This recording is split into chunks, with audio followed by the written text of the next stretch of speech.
प्रिय भाइयों तथा बहनों, प्रभु को धन्यवाद दें आज के इस दिन के लिए। प्रभु हमें एक और दिन देते हैं ताकि हम उसकी महिमा अपने जीवन के द्वारा कर सकें। प्रभु की कृपा अपरंपार है। प्रभु हमें प्रेम करते हैं और हमारे जीवन में हम पर रहम फरमाते हैं। इसलिए भी हम प्रभु को धन्यवाद दें। हम इस जीवन को प्रभु की दृष्टि के अनुसार जीना सीखें, प्रभु की मर्जी के अनुसार जीना सीखें, प्रभु की इच्छा के अनुसार जीना सीखें। जब हम लोग स्वार्थी हो जाते हैं, हम आध्यात्मिकता के पथ को छोड़ देते हैं, आत्मिकता के पथ को छोड़ देते हैं और हम सोचते हैं कि हम प्रभु परमेश्वर ईश्वर के बिना सब कुछ कर सकते हैं।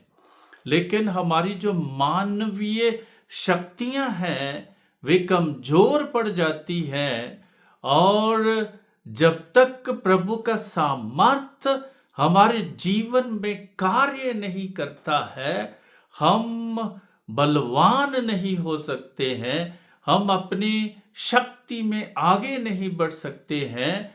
हम प्रभु की कृपा का पूर्ण रूप से, प्रभु की शक्ति, प्रभु के सामर्थ्य का पूर्ण रूप से अनुभव नहीं कर सकते हैं। हमें क्या करना है? हमें प्रभु की इच्छा को खोजना है, क्योंकि वचन हमें बताता है, जैसे प्रभु यीशु कहते कि जो पिता ईश्वर की इच्छा को पूरा करते हैं और उसको समझते हैं, मानते हैं, पहचानते हैं, अपने जीवन में उतारते हैं, अपनाते हैं, वही प्रभु के दर्शन कर सकते हैं। तो हम प्रभु की इच्छा पूरी करने के लिए तत्पर रहें, खोजें कि प्रभु की इच्छा क्या है। जब इंसान स्वार्थी हो जाता है तब वो प्रभु की इच्छा नहीं खोजता है, वो अपने ही नियमों को, अपने ही विचारों को, अपनी ही सोच को दूसरों पर लादता है। वे प्रभु की इच्छा पूरी नहीं करते हैं और जब हम स्वार्थी हो जाते हैं तब हम प्रभु को पीछे छोड़ देते हैं, प्रभु के नियमों को पीछे छोड़ देते हैं, प्रभु के वरदानों को पीछे छोड़ देते हैं, प्रभु की आज्ञाओं को हम लोग पीछे छोड़ देते हैं। इसलिए हमारा निरंतर यही प्रयास होना चाहिए कि हम कैसे प्रभु की इच्छा को अपने जीवन में जान सकें, पहचान सकें और अपने वचनों के माध्यम से और अपने जीवन के माध्यम से कैसे उस इच्छा को पूरा कर सकते हैं।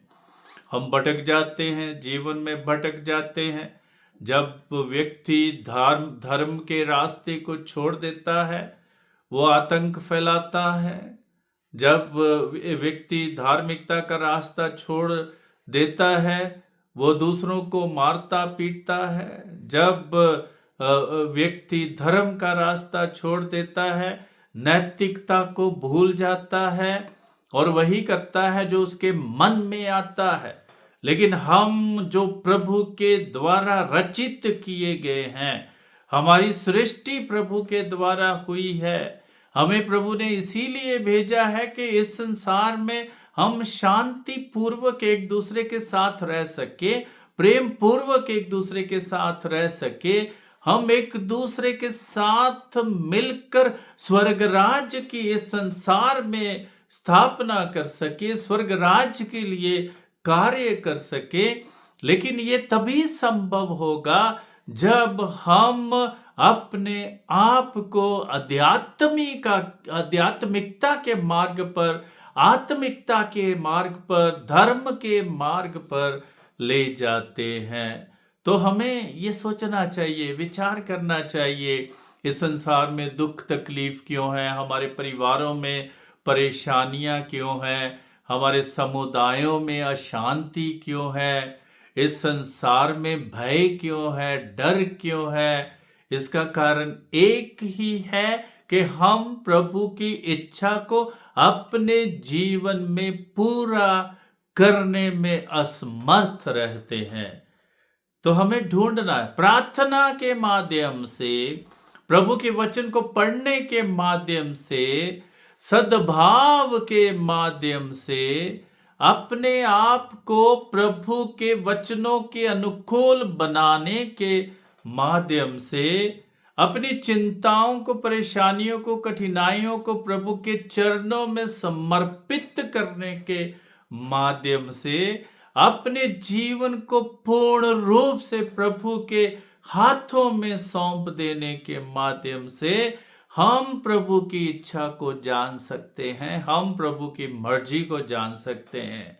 और प्रभु की मर्जी इस संसार में क्या है? प्रभु यीशु ने तो हमें बताया ही है कि एक दूसरे से प्रेम करें जैसे मैंने तुम्हें प्रेम किया है। प्रभु की इच्छा क्या है कि हे पिता, इन्हें क्षमा कर, क्योंकि ये नहीं जानते कि ये क्या कर रहे हैं। क्षमा करने की इच्छा है, प्रभु के प्रेम करने की इच्छा है।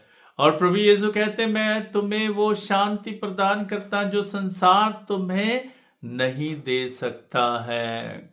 और प्रभु ये भी कहते, यदि आप सत्य को पहचानेंगे तो सत्य आपको स्वतंत्र करेगा। प्रभु हमें ये भी बताने की कोशिश कर रहे हैं कि वही मार्ग है, वही सत्य है, वही जीवन है, वही प्रकाश है, वही रोशनी है, और वही हमारे लिए मुक्ति लेकर आते हैं। तो क्यों नहीं हम प्रभु की इच्छा को जाने? क्यों नहीं हम लोग प्रभु की इच्छा के लिए लालायत रहें, जानने के लिए, पहचानने के लिए, अपने जीवन में उसे करने के लिए, हर प्रकार के स्वार्थता को छोड़ते हुए, हर प्रकार के घमंड और अहंकार को छोड़ते हुए, हर प्रकार की ऐसी भावनाओं को छोड़ते हुए जो हमें एक दूसरे से अलग करता है, हम प्रभु की इच्छा खोजें, प्रभु की मर्जी खोजें कि प्रभु की मर्जी मेरे लिए आज क्या है, प्रभु की इच्छा मेरे लिए आज क्या है। प्रिय भाइयों तथा बहनों, प्रभु के चरणों में अपने आप को समर्पित करें, आज के दिन को समर्पित करें, अपने भावों को समर्पित करें, अपनी भावनाओं को समर्पित करें, अपने सखे संबंधियों को प्रभु के चरणों में समर्पित करें, अपने मकसद को, अपने उद्देश्य को प्रभु के चरणों में समर्पित करें, अपने काम को, अपने कार्य को, अपने व्यवसाय को, अपनी नौकरी को प्रभु के चरणों में समर्पित करें, और प्रभु से यही कहें कि हे प्रभु, मुझे अपने कामों के लिए प्रयोग कर, और मुझे ये शक्ति प्रदान कर, प्रेरणा प्रदान कर, अपने पवित्र आत्मा से मुझे भरपूर कर, परिपूर्ण कर, ताकि मैं तेरी इच्छा को अपने जीवन में पूरा करता रहूं। आज का दिन मंगलमय हो और प्रभु की कृपा के अनुसार हो। प्रभु यीशु की जय हो।